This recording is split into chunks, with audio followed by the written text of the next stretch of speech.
As a detective, Law and Order is my bread and butter. But Law and Order in film is more complicated than most people think. Stories about crime and justice make up a hell of a lot of cinema history. There's something magical about gangsters, gunfights, and goons, but there's something deeper, something misunderstood about crime in film. Yeah, most people are aware of the Western genre, where an outsider comes into a lawless town and brings justice with a pair of revolvers. That only scratches the surface of crime cinema. Tonight, I'm delving deep into the shadowy alleys of justice and corruption.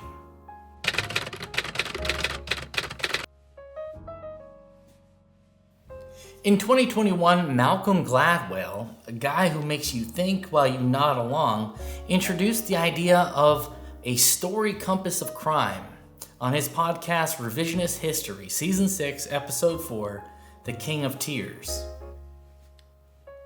He didn't exactly invent this idea, as the concept builds on criminology, sociology, and narrative theory, but he popularized it. Basically, he lays out this concept where there are 4 directions of crime stories: the Western, the Eastern, the Northern, and the Southern. The idea is that every story about crime, justice, or corruption could be charted on a moral compass, north, south, east, and west. Not geography, philosophy. This framework isn't about where a story takes place, but how it treats law and order. And believe me, in the old days, no 2 directions told the same kind of truth. So what exactly does this mean for film history, and what evidence is there in classic films to prove it?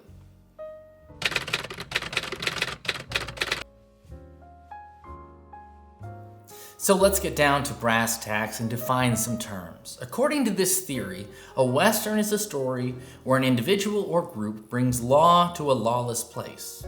No courts, no system at all, just a dusty town waiting for someone to take charge.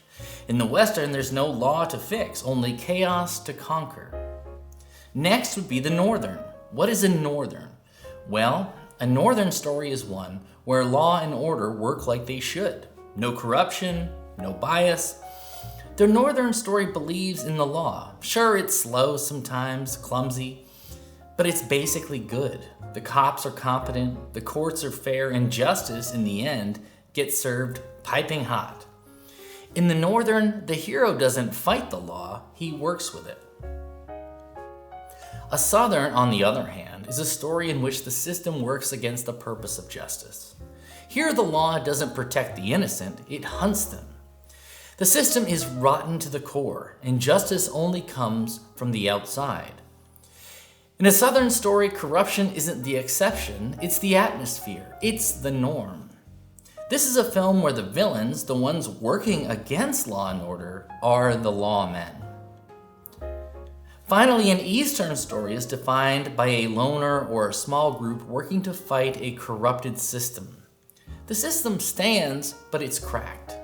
The hero on the inside may be a cop, a lawyer, a priest, somebody who sees the rot and decides to do something about it.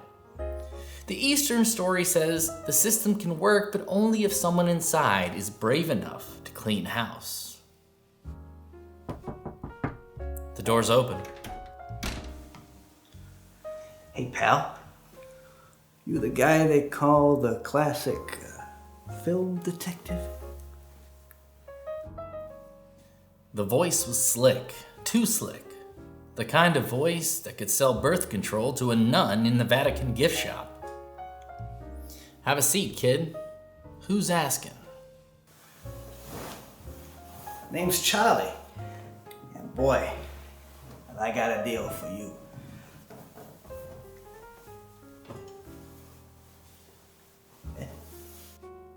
I've seen bootleggers, grifters, and 2-bit hustlers, but never one peddling my own merch. Say, wait a minute, those shirts look familiar. Sure they do. Only the finest on the classic film detective shop on Amazon. Take this one, for example. Metropolis. Sleek, industrial, A real class act. 1999. A real steel detective. That's my shirt, friend. Details. Maybe you designed it, but I'm selling the dream. Look, I got them all. Film noir and chill for the romantics.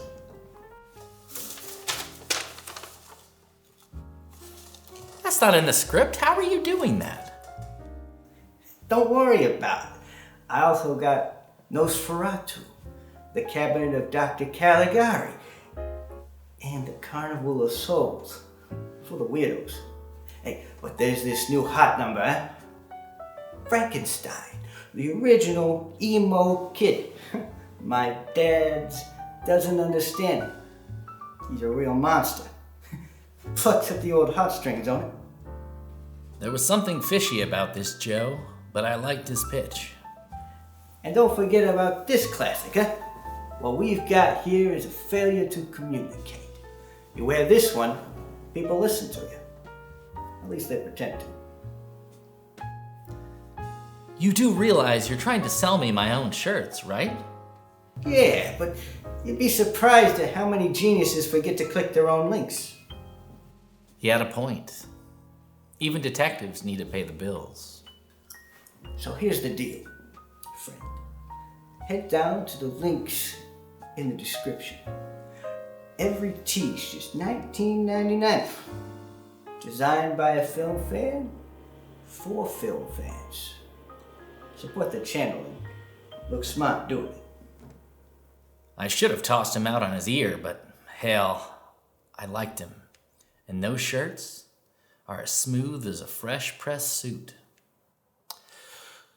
I'll take 2.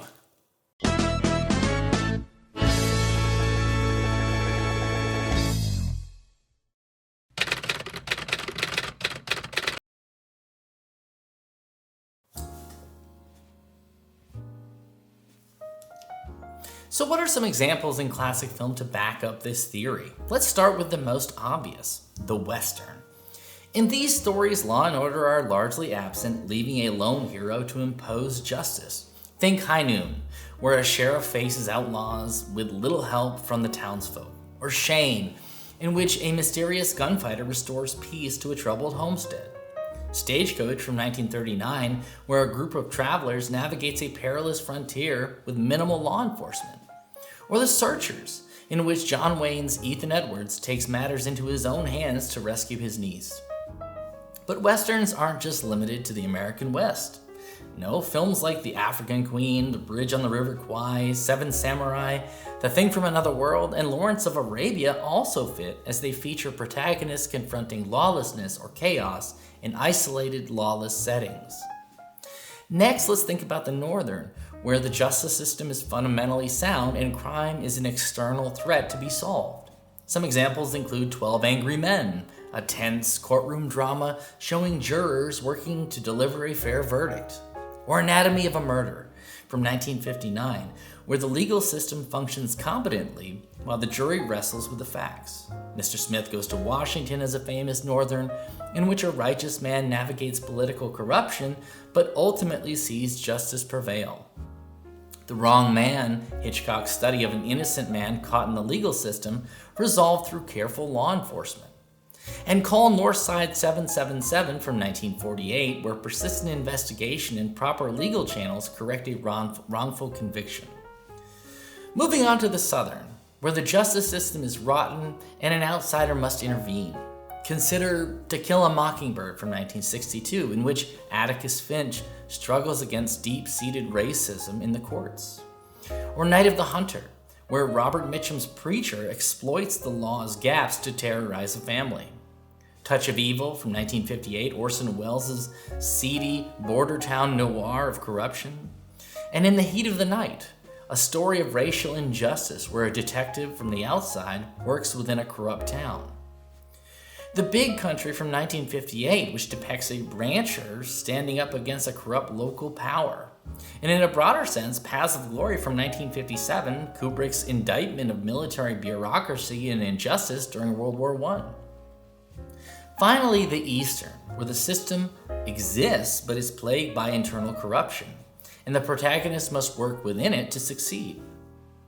Examples include On the Waterfront from 1954, in which Marlon Brando exposes union corruption from within. Or The Big Heat, where a detective navigates mob influence in the police.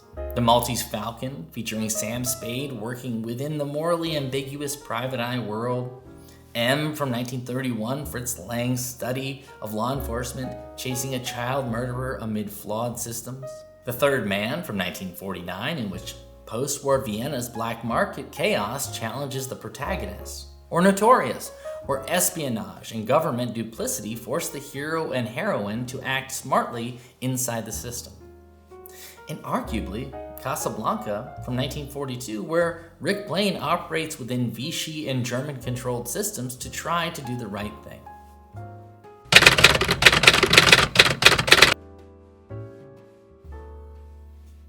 Well, the idea of a story compass of crime is just a theory, but it's a handy one, a way to navigate the wild terrain of classic cinema.